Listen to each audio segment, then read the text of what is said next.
7h43, estamos de volta com o Folha no Ar, primeira edição. Pedimos desculpas aí pelo alongado intervalo em função aqui dos ajustes na conexão e, né, infelizmente a gente fica sujeito a essa, né, suscetível a essas variações aí de qualidade da geração de sinal de internet, que não é, né, infelizmente, da nossa geração, né, originado pela gente. Então pedimos desculpas a você que nos ouve pela Folha FM e que também nos assiste aí em nosso streaming no Facebook.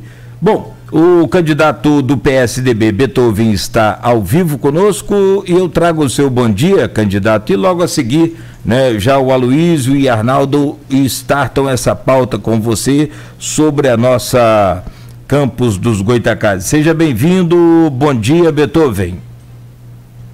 Muito bom dia, Aloísio, bom dia, Arnaldo Neto, bom dia, Cláudio Nogueira. Estar novamente aqui com vocês nesse programa de tremenda audiência. Beethoven, bom dia, obrigado pela presença novamente. A gente abriu o primeiro bloco das sabatinas, da primeira rodada de sabatina, de qual você e os outros 10 candidatos participaram, falando de crise econômica. A crise financeira do município, que acho que todo mundo sabe, né, a gravidade dela, sobretudo aqueles que pretendem governar a cidade a partir do voto popular, né, em 2021. Só que da última entrevista nossa para essa, o blog com chamada no Folha 1, o blog Opiniões com chamada no Folha 1, onde ele é hospedado, publicou um artigo do Ricardo André Vasconcelos, jornalista, que eu julgo uma referência de jornalismo em Campos. Ele pegou dados do Portal de Transparência de Campos, dados que são acessíveis a qualquer cidadão, fez seus cálculos. Ricardo já foi secretário de Comunicação de Campos, do governo Garotinho, foi secretário de Comunicação de Campos do governo Sérgio Mendes, do primeiro governo Garotinho do governo Sérgio Mendes. Então também conhece a máquina pública, né, por dentro lá. E ele disse que o prefeito que começar a governar a cidade em 1º de janeiro de 2021, ele chega 1º de fevereiro do mesmo ano devendo 17 milhões e ao final do ano devendo 200 milhões. Não prefeito, a prefeitura chega com esse déficit, né? Não a pessoa física do prefeito. A pergunta é como fechar essa conta.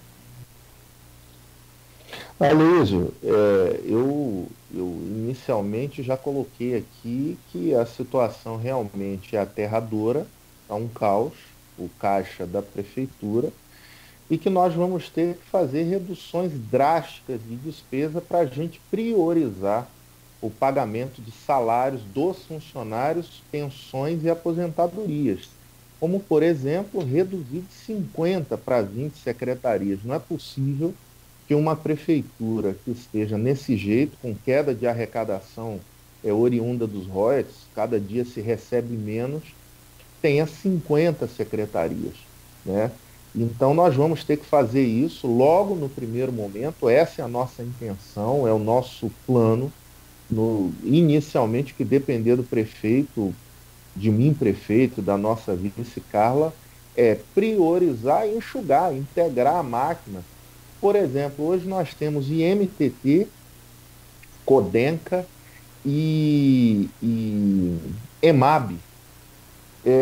Temos que fazer a fusão dessas 3 empresas, reduzindo a estrutura. Isso é óbvio.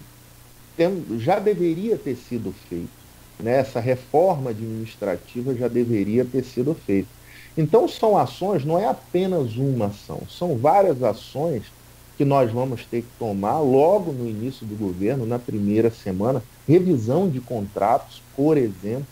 Vamos ter que fazer revisão de contratos em várias áreas de prestação de serviço, e manter funcionando o essencial. No primeiro mês de governo, no segundo, no terceiro, apenas os serviços essenciais da cidade. Então esse é o nosso plano inicial para a gente tentar conter esse déficit, essa falta de recursos e pagar o essencial na cidade. Mas, Beethoven, você acha que esse é o essencial para sanar esse déficit de 17 milhões?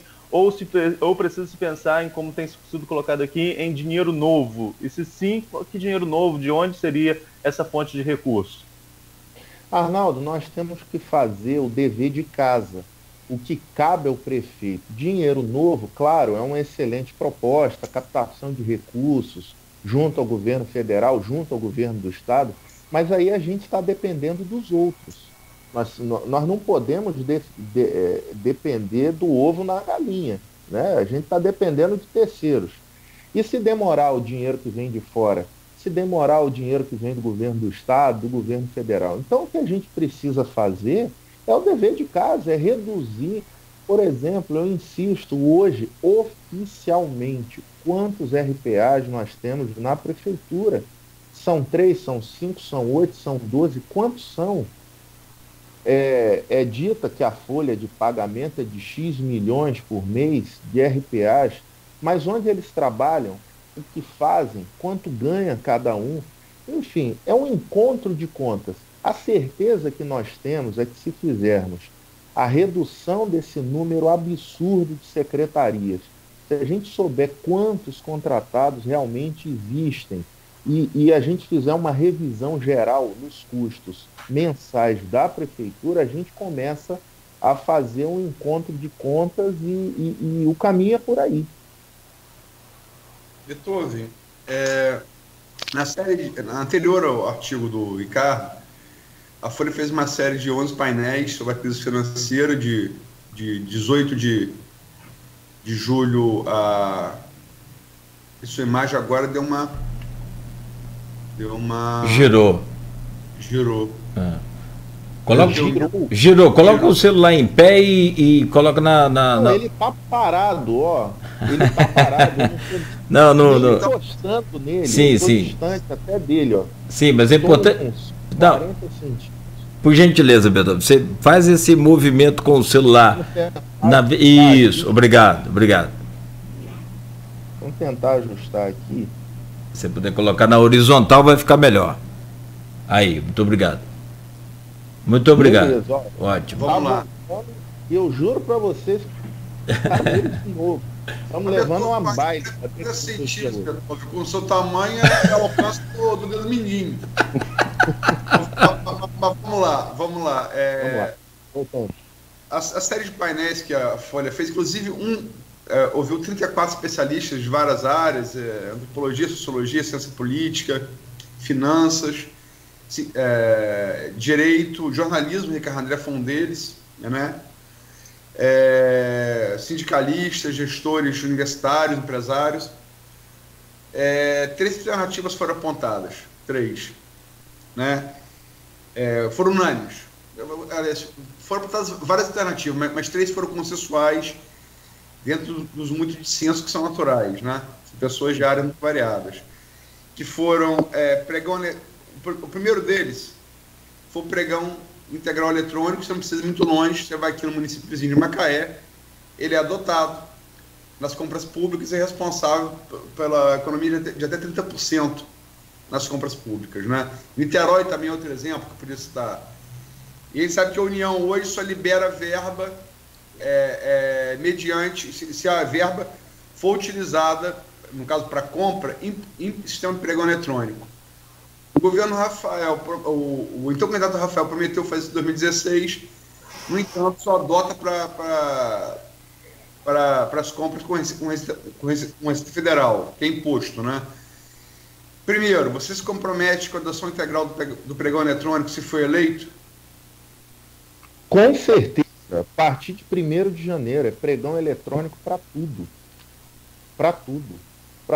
E aí, Aloysio, eu pego um dado de especialistas que me passaram, a média é de 30%, mas tem algumas aquisições que você chega a 80% a diferença do valor, quando você faz no pregão eletrônico regressivo. Por exemplo, na área de compra de remédios. Você, quando faz... e tem outro detalhe também que é importante. Eles me disseram o seguinte: Beethoven, Hoje, a compra é feita por lote. Por lote. Então, você junta 10, 20, 30 itens diferentes e faz uma compra geral. Qual é o problema de você fazer aquisição por lote? É porque, geralmente, as empresas elas têm especialidade num único produto. Quando você faz aquisição por lote, a empresa ela tem que comprar de outros fornecedores. Então, quando ela compra de outro fornecedor, ela tem que pagar um imposto, ela coloca o lucro dela em cima e o preço dispara. Então, o que foi dito para mim, Beethoven? O melhor modelo, com vários exemplos que citaram, é o seguinte: você tem que comprar por item. Soro, vamos comprar só soro. Então, as empresas que fornecem soro, as produtoras de soro, elas têm um preço muito melhor, muito menor no mercado. Então, comprar por item. Aliás, tem uma resolução, uma portaria do Tribunal de Contas da União que ele já orienta essa modalidade de compra. Não compra o pacote todo não, compra por item que sai muito barato.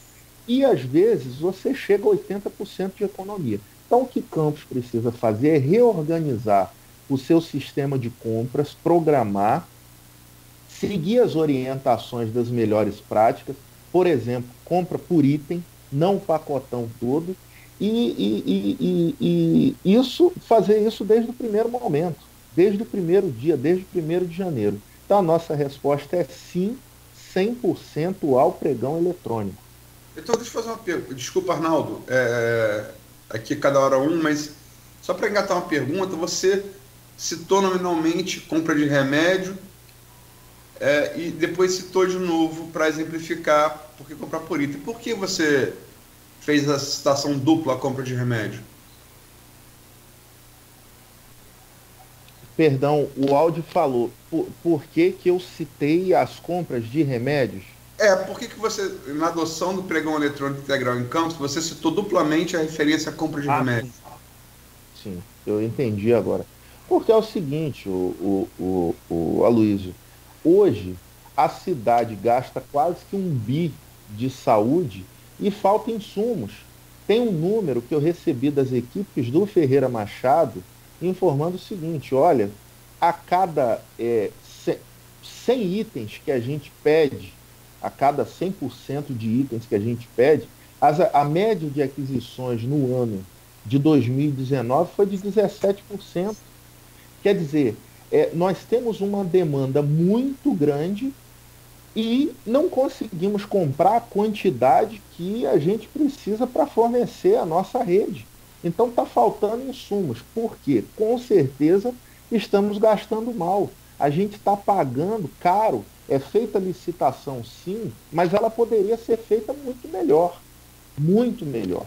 É isso que a gente vê quando analisa o diário oficial, os itens, os valores de itens que são comprados. Poderíamos estar comprando com valores menores se adotássemos essas orientações, por exemplo, do Tribunal de Contas da União. Beethoven, um outro ponto... Só pedir, desculpa, Arnaldo, perdão, só, Beethoven, desvira a imagem de novo, Beethoven, não foi... Olha... Deve ser alguma... Não, só desvira, por gentileza. Muito obrigado. Pois não, Arnaldo? Isso, Beethoven, outro ponto pacífico nessa série de painéis da Folha é a questão da parceria com as universidades públicas e privadas de Campos. Qual seria a sua proposta para essa parceria junto ao Polo Universitário Campista? Eu vou te dar, o Arnaldo, 2 exemplos. Você vai ao ENF, né? Eu tenho certeza que você já foi várias vezes. É um jornalista investigativo, enfim, que se interessa em conhecer, por isso você produz tão bem as suas matérias. Mas eu também fui, eu sou apaixonado pela UENF, lá tenho muitos amigos que estudam lá e professores que estudam. E eles me convidam para me mostrar os desenvolvimentos. A quantidade de patentes, de novos produtos que a UENF gera é imensa. Na área de engenharia civil, por exemplo, existe uma centrífuga, para quem não sabe, é um grande equipamento que faz testes de materiais, que só existe essa na América Latina, está aqui na UENF. E aí a gente tem um dos das grandes áreas da economia na nossa região, é a construção civil. E a gente vê muito muita pouca parceria entre a UENF e as empresas locais. A prefeitura tem que funcionar como uma ponte, unindo a universidade com a empresa. É obrigação da prefeitura fazer esse tipo de promoção. Vou lhe dar outro exemplo. O polo de inovação do IFE, do Instituto Federal Fluminense, você indo ali para São João da Barra, do lado direito, muito bem dirigido pelo professor Rogério Atten, pelo professor Henrique da Hora, pelo William, Cedric, enfim, conheço toda a equipe de lá. Eles têm parcerias com empresas israelenses, com empresas suecas, com empresas dos Estados Unidos, do planeta inteiro. Agora, sem apoio, eles fazem pesquisa e fazem o máximo que podem. Mas está faltando a mão da Secretaria de Ciência e Tecnologia do município para convidar as empresas nacionais, empresas regionais, para a gente aumentar o número de parcerias e transformar em produtos. Para a gente fazer isso aqui em Campos, quer dizer, a pesquisa virar produto gerando emprego e renda. Então, deixa eu tirar a notificação aqui, porque eu acho que é isso que está... É que ele entra em tela de hibernação, aí ele acaba virando. Mas vamos lá. Então, é a Secretaria de Ciência e Tecnologia do município que tem que fazer essa ponte com as instituições que nós temos, que, na realidade, o professor e o pesquisador, ele está lá para fazer o trabalho dele, que é a pesquisa, é desenvolver o produto. Agora, vender o município, dizer o seguinte, olha, venham para Campos, instalem suas empresas aqui, porque nós temos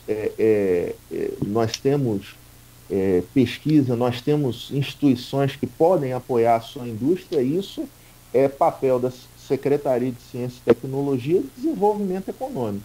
Então a gente precisa urgentemente fomentar mais, apoiar mais essas instituições. E aí eu fui até restrito em falar de UENF e IFE, mas nós temos o ISE, nós temos, hoje em Campos são 12 instituições universitárias. A gente tem que dar as mãos. E quem tem que fazer essa ponte, quem tem que fazer essa promoção, é a Secretaria de Desenvolvimento Econômico e de Ciência e Tecnologia da Prefeitura. Beethoven, estava vendo algum problema, mas enfim, não tem o que fazer, vou te pedir de novo para isso. Aí, obrigado. Não, virou de novo.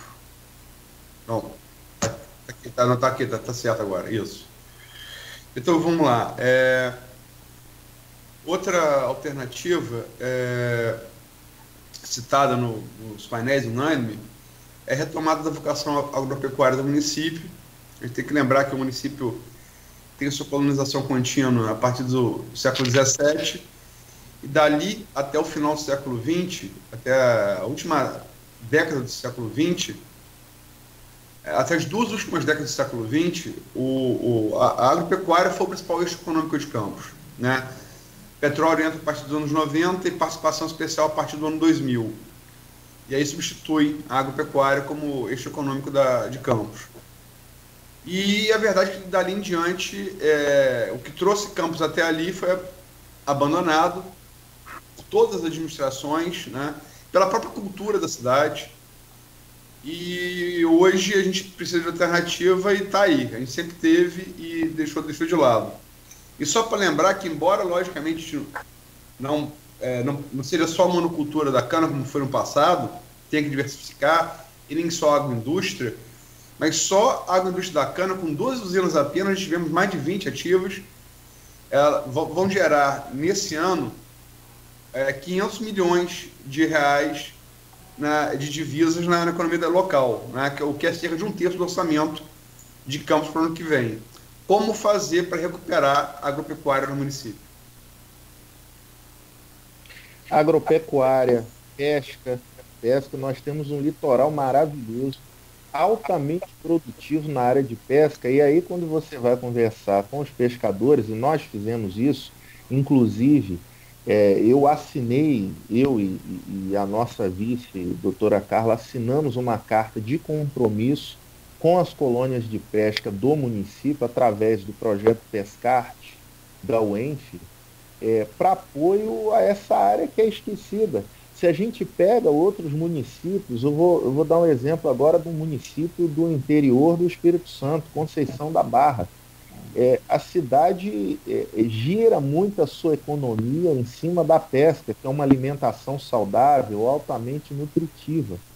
Então, você conversa com as colônias de pesca, a maior reclamação deles é que do poder público municipal, da prefeitura, o apoio é quase zero ou nenhum, a começar pelo posto de saúde, os postos de saúde daquela região, que não tem basicamente nada, não tem insumo, não tem remédio, não tem, faltam médicos, faltam enfermeiros, faltam farmacêuticos, enfim, a estrutura mínima a Prefeitura de Campos não tem dado nesses últimos anos. Então, a nossa proposta direta, o nosso compromisso com eles, principalmente na área de saúde, o trabalhador doente não faz nada, né? Então eles disseram, Beethoven, a gente vai para alto mar, fica 4, 5, 7 dias, faz a pesca, mas quando o pescador volta, está com problema nas articulações, uma alta incidência de queimaduras, até de câncer de pele, a gente não tem tratamento de saúde. Então veja, Aloysio, que nós precisamos fazer o básico, a começar a apoiar a saúde do trabalhador. Então, eu te dei um exemplo específico de uma área que há muitos anos é abandonada aqui em Campos, que é a área da pesca, mas que faz parte aí do agronegócio e pode gerar muitos dividendos para o município.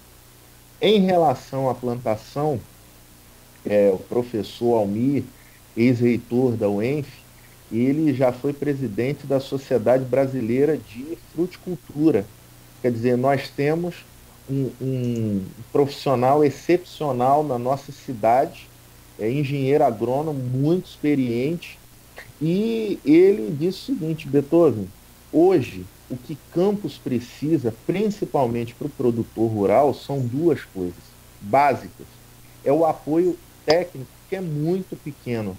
Então foi ele que nos sugeriu, que nos incentivou a colocar no nosso projeto de governo 2021-2024, o projeto Agrônomo de Família.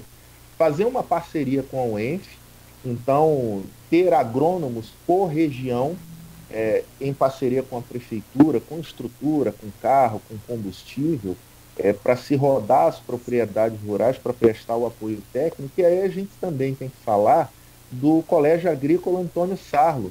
Então, o agrônomo, ele da UENF, né, de agronomia da UENF, ele cuidaria de uma área maior, de um número X de propriedades, de pequenas propriedades rurais, e os técnicos do Colégio Agrícola atuarão nessas pequenas propriedades, né, farão um trabalho mais localizado.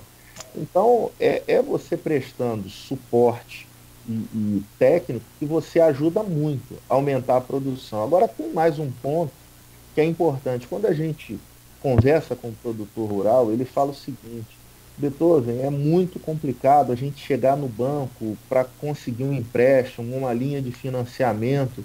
Eles pedem muitos documentos. Então, eles pedem para a gente, Aloysio, apoio, suporte. A Procuradoria Geral do município, no nosso governo, nós vamos destacar procuradores, advogados, né, pessoal administrativo, numa grande central de atendimento ao produtor rural. O seu Zé, aí de Murundu, quer fazer uma plantação de uma cultura, vamos lá, vamos chamar o ENF, o projeto agrônomo de família, vamos fazer um levantamento da sua propriedade, beleza. O levantamento técnico na área agrícola está feito, agora vamos recorrer à rede bancária para conseguir o financiamento, as linhas de financiamento também do governo federal, enfim, é suporte, apoio que as pessoas mais pedem, mais precisam.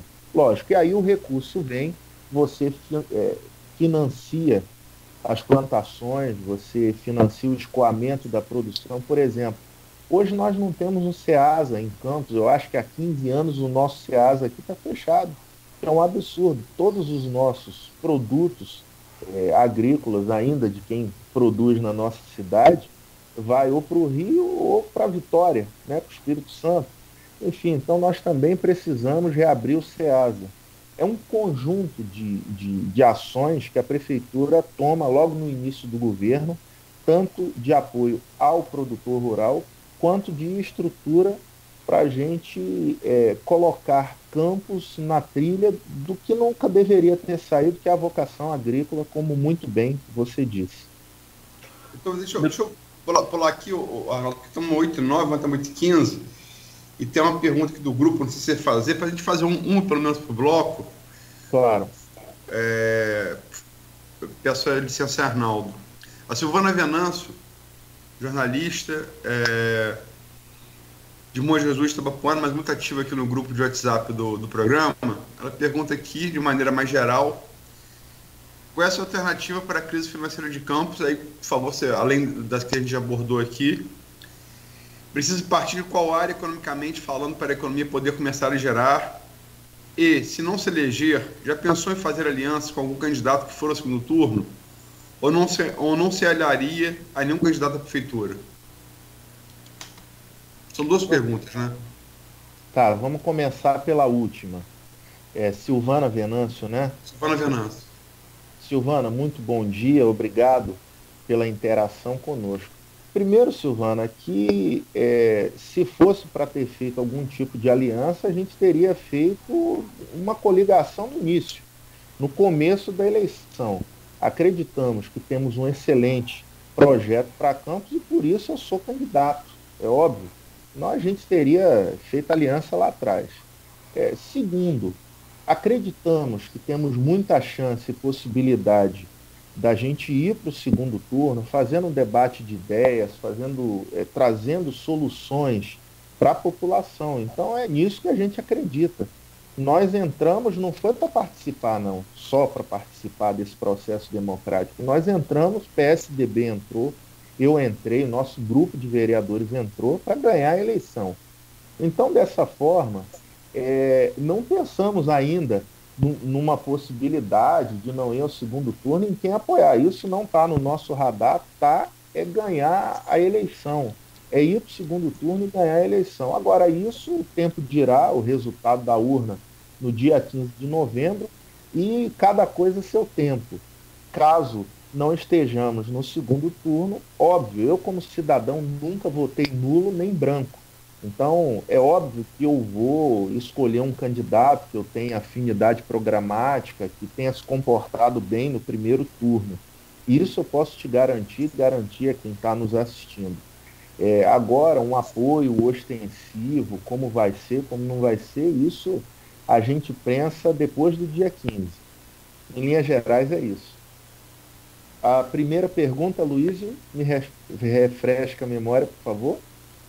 A primeira pergunta era na pauta do bloco, né? Qual a sua alternativa para a crise financeira de Campos? Acho que ela deve estar perguntando. Bastante sucinto.